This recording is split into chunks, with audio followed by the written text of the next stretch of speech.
MRT4 ပရိသတ်များအားလုံးပဲမင်္ဂလာပါရှင်ရန်ကုန်မြင်ကွင်းချက်အစီအစဉ်ကိုတင်ဆက်ပေးတော့မှာပဲဖြစ်ပါတယ်ဒီကနေ့မှာဆိုလို့ရှိရင်ပညာရေးနဲ့အလုပ်ကိုင်အခွင့်အလမ်းကောင်းတွေကိုစိတ်ပါဝင်စားကြတဲ့ပရိသတ်များအတွက်အခမ်းအနားတစ်ခုကိုရိုက်ကူးတင်ဆက်ပေးသွားမှာပဲဖြစ်ပါတယ်ဒီကနေ့အခမ်းအနားကိုတော့ Park Royal Hotel မှာကျင်းပပြုလုပ်နေတာပဲဖြစ်ပါတယ်ဒီကနေ့မှာဆိုလို့ရှိရင်မြန်မာ Search International နဲ့စင်ကာပူနိုင်ငံ TMC Academy တို့ကပူးပေါင်းပြီးတော့မှဆွေးနွေးတဲ့အခမ်းအနားတစ်ခုကိုပရိသတ်များတင်ဆက်ပေးကြပါတယ်ဒီကနေ့အခမ်းအနားမှာပညာရေးလမ်းကြောင်းကိုစိတ်ပါဝင်စားကြတဲ့အကြောင်းသားတွေမိဘပြည်သူတွေအနေနဲ့ဘယ်လိုမျိုးတန်ဖိုးရှိတဲ့အခွင့်အလမ်းကောင်းတွေကိုကြားသိရမလဲဆိုတာကိုတော့ဒီကနေ့ခန္ဓာကနေတင်ဆက်ပေးသွားမှာပဲဖြစ်ပါတယ်ပရိသတ်များအားလုံးကိုဆက်လက်ပြီးတော့ရှုစားအားပေးဖို့အတွက်ဖိတ်ခေါ်ချင်ပါတယ်ရှင်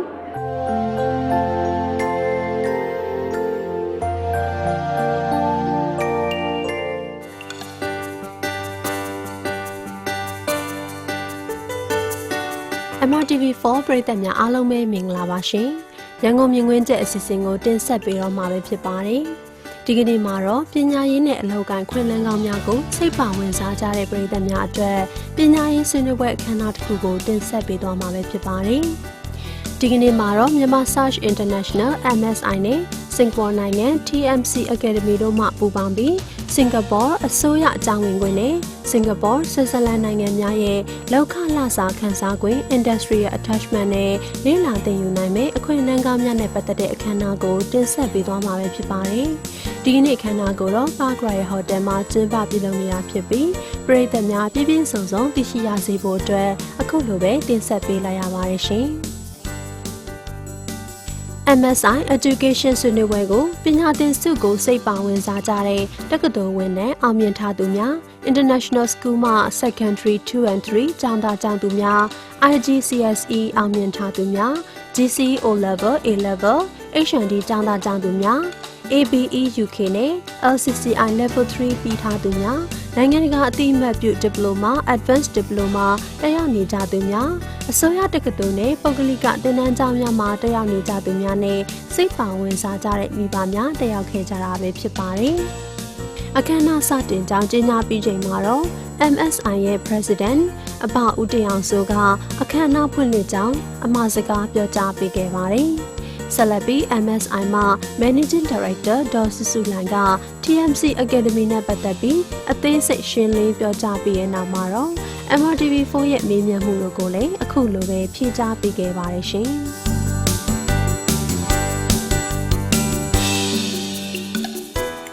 TMC နဲ့ပူးပေါင်းဖြစ်ခဲ့ပုံကကြတော့ဗောနော်ဒီပြောရမယ်ဆိုလို့ရှိရင်တော့အမတို့ဒီ TMC Academy Officer ဒေါ်စန်းသူစားမြိုင်ကအမတို့ office ကိုလာတယ်အမတို့ office ကိုလာပြီးတော့ MSI ကဗောနော်ဒီចောင်းသားចောင်းသူလေးတွေကိုအရန်ကိုထိတ်ကားလုပ်တယ်နောက်consultant ပေါ့နော်ဒီဆွေးနွေးတိုင်ပင်ပေးတဲ့ဟာတွေလည်းအရန်ကောင်းတယ်ဆိုပြီးတော့စင်ကာပူနိုင်ငံမှာရှိတဲ့ဒီကျောင်းတွေမှာရှိတဲ့ officer တွေထဲမှာရေပန်းစားနေတယ်ပေါ့နော်ဆိုတဲ့အခါကျတော့အဲ့ဒါကြောင့်မို့လို့မမတို့နဲ့ပေါ့လာပြီးတော့လှုပ်ချင်ပါတယ်ဒီ TMC Academy ကလည်းအမတို့လိုလူမျိုးကိုလိုအပ်ပါတယ်ပေါ့ MSI ကိုလိုအပ်ပါတယ်ဆိုပြီးတော့ပြောလာတဲ့အခါမှာမမအနေနဲ့ကျေးဇူးလဲတင်တယ်ဝမ်းလဲတာတယ်ချက်ချင်းကြီးတော့မှလက်မခံခဲ့ဘူးမဒီအကြောင်းနေနဲ့ပတ်သက်တဲ့အကြောင်းအရာတွေပေါ့နော် profile တွေအားလုံးကိုကအကြောင်းတွေကိုလက်ခံလိုက်ပြီးချိတ်ဆက်လိုက်ပြီးဆိုတော့ညာလဲကိုချိတ်ဆက်ထားတဲ့အကြောင်းတွေဟာအကြောင်းသားအကြောင်းသူတွေအတွက်တကယ်အကျိုးရှိမရှိဆိုတာကိုကပြန်ပြီးတော့ကြည့်ရသေးတယ်ပေါ့နော်အချို့ကြတော့လည်းပတ်စံတွေအကုန်ကြရတအားများတဲ့ကလေးတွေကြတော့လည်းဒါအဆင်မပြေဘူးအဲ့တော့တေချာကိုပြန်ပြန်လန်လန်စဉ်းစားဆုံးဖြတ်ပြီးတော့မှဒီဟုတ်ပြီးနောက်ဆုံးဖြတ်တဲ့အခါမှာလည်းလူကြီးတွေနဲ့လည်းဆုံးဖြတ်တယ်လို့ပေါ့နော်အကြောင်းသားလူငယ်တွေနဲ့လည်းပြန်တိုင်ပင်တယ်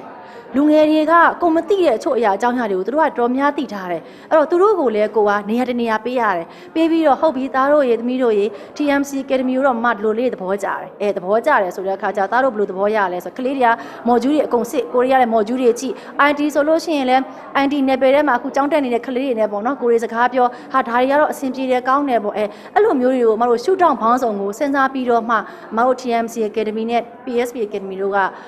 တရားဝင်ပေါ့နော်တရားဝင်ချိတ်ဆက်ခဲ့ပါတယ်အခုဆိုလို့ရှိရင်တော့3နှစ်ကျော်လောက်ရှိပါပြီဟုတ်ကဲ့ scholarship ကိုကနေပြီးတော့ရှောက်ပေးလိုက်တယ်ဆိုတာကပြောရမယ်ဆိုလို့ရှိရင်ကိုယ့်အကျိုးအမြတ်ထက်ကျောင်းသားတွေရဲ့အကျိုးကျေးဇူးကိုအဓိကထားပြီးတော့မတို့ကြည့်ခဲ့တာပါမတို့ MSI ကတော့2016 end of December ဆိုလို့ရှိရင်10နှစ်ပြည့်ပါပြီအဲ့ဒီ10နှစ်ပြည့်တော့ညာလဲ အဲ့လိုမျိုးပေါ့နော်မော်ဒီ scholarship နဲ့မတို့ဒီကလေးတွေကိုပေးမယ်ဆိုတာကို2014လောက်ကနေစပြီးတော့မတို့စဉ်းစားခဲ့ပါတယ်အဲ့တော့10နှစ်ပြည့်ပြီးနောက်2014တုန်းကပေါ့မတို့စဉ်းစားတာပေါ့တို့တွေနောက်ထပ်2 years နောက်ထပ်2နှစ်ဆိုလို့ရှိရင်10နှစ်ပြည့်တော့မလဲဘာဆက်လုပ်ကြမလဲဘာလုပ်ကြမလဲတခုခုတမမှတ်တိုင်တခုခုတော့တင်ကျင်တယ်အဲ့တမမှတ်တိုင်ဒီကိုယ့်အတွက်မဟုတ်ဘူးအများအတွက်လုပ်ပေးနိုင်ခဲ့တဲ့မှတ်တိုင်တခုတော့လိုချင်တယ်ဘာလုပ်ကြမလဲဆိုတော့ဘဘကနေပြီးတော့မတို့ CEO ကနေပြီးတော့ပြောပါတယ် scholarship လေးဟိုချပြလို့ရှိရင်မကောင်းဘူးလားဆိုတော့အဲ့ဒီကနေစပြီးတော့ဒီ scholarship နဲ့ပတ်သက်ပြီးတော့စူးစမ်းတယ်တိုင်ပင်တယ်ဟိုဘက်မှာရှိတဲ့အကြောင်းတွေနဲ့လည်းစကားပြောတယ်အကြောင်းအသစ်တွေလည်းပါတယ်ပေါ့ပြောရမယ်ဆိုရင်တော့လူလက်တန်းစားကိုမတို့ဦးစားပေးလိုက်တာပေါ့နော်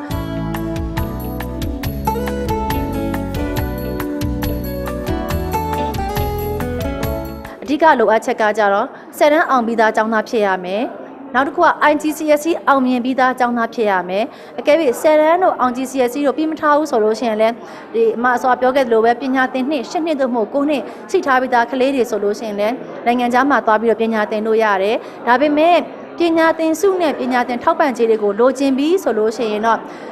academic ပေါ့ပညာရေးဆိုင်ရာအမှတ်တမ်းစာရွက်စာတမ်းအမှတ်စင်းတွေကတော့အဓိကသွားကြပါတယ်။နောက်တစ်ခုကကျောင်းသားကျောင်းသူတွေအတွက်မရှိဖြစ်လိုအပ်တာကကြတော့ IELTS ဆို TOEFL အင်္ဂလိပ်စာအရန်ကိုအရေးကြီးပါတယ်။ MSI နဲ့စတွေ့တဲ့အချိန်ကနေစပြီးတော့ဟိုရောက်ပြီးတဲ့အထိအဆုံးကိုမတို့ MSI ကဝန်ဆောင်မှုပေးပါတယ်။စပြီးတော့ကျောင်းတွေဆွေးနွေးတာကအစနောက်လေရင်လက်မှတ်ဟိုရောက်တဲ့အထိနေထိုင်ဖို့ပေါ့နော်နေထိုင်မှုအားလုံး airport pick up တွေနောက်မိဘတွေစိတ်ပူတယ်ဆိုလို့ရှိရင်လည်းမိဘတွေပါသွားပြီးတော့အလဲဘက်ကလေးနဲ့တူသွားလို့ရအောင်နောက်အားလုံးမှာနောက်စာရွက်စာတမ်းငါးစအများကြီးမတို့ဘက်ကနေပြီးတော့အပြည့်အစုံဝန်ဆောင်မှုပေးပါတယ်ထပ်ပြီးတော့ကိုရီဘက်ကဝန်ဆောင်မှုပေးတာကဟိုရောက်တဲ့အခါမှာအခက်အခဲရှိနေခဲ့တယ်ဆိုလို့ရှိရင်တော့မှဘလို့ပဲဖြစ်ဖြစ်ဘလို့အခြေအနေပဲဖြစ်ဖြစ်မတို့ MSI ဒီ Facebook ပေါ်မှာအများကြီးရှိပါတယ်ကလေးတွေကိုရီကိုပြောချင်တဲ့အကြောင်းအရာတွေလိုချင်တဲ့အကြောင်းအရာတွေကိုလည်းမတို့ MSI မှာလည်းပြောလို့ရပါတယ်ဒါကကြတော့မတို့ MSI ကနေပြီးတော့ဟိုရောက်သွားတော့ညာလဲကိုကျောင်းသားတွေကိုဘယ်တော့မှမပြစ်ထားခဲ့တာလုံးဝမရှိဘူးအမြဲတမ်းမတို့ဘက်ကနေပြီးတော့ keep in touch အမြဲတမ်းရှိနေပါတယ်အချိန်မီပဲကျောင်းသားတွေအတွက် MSI ကအမြဲတမ်းရှိနေပါတယ်ဟုတ်ကဲ့ဆက်လက်ပြီး TMC Academy မှတာဝန်ရှိသူ Miss စန်းသူစာမြိုင်မှ TMC Academy နဲ့ချိတ်ဆက်ထားသောတက္ကသိုလ်များအကြောင်း TMC မှာ Higher Diploma ရရှိပါကတက်ရောက်သင်ကြားနိုင်မယ့်ပညာရေးအခွင့်အလမ်းများနဲ့ပတ်သက်ပြီးရှင်းလင်းပြောကြားပေးခဲ့ပါတယ်စင်ကာပူမှာတော့နှစ်ပေါင်းဒီ1982ခုနှစ်ထဲကစတင်တည်ထောင်ခဲ့ပါတယ်အဲ့တော့နှစ်ပေါင်း35နှစ်တောင်ကျော်သွားပြီပေါ့နော်အဲ့တော့ဒီ TMC Academy ကစင်ကာပူမှာ private school အနေနဲ့ရပ်တည်ခဲ့တာနှစ်ပေါင်း30ကျော်ရှိနေတဲ့အကြောင်းတစ်ကြောင်းပါရှင်ဟုတ်ကဲ့ပါကျမတို့အကြောင်းကတော့အခုလက်ရှိ subject တွေကအများကြီးရှိပါတယ်ကျမတို့အခုလက်ရှိ popular ဖြစ်တယ်တော့ business accounting and finance hospitality and tourism နောက်တစ်ခုကဒီ information technology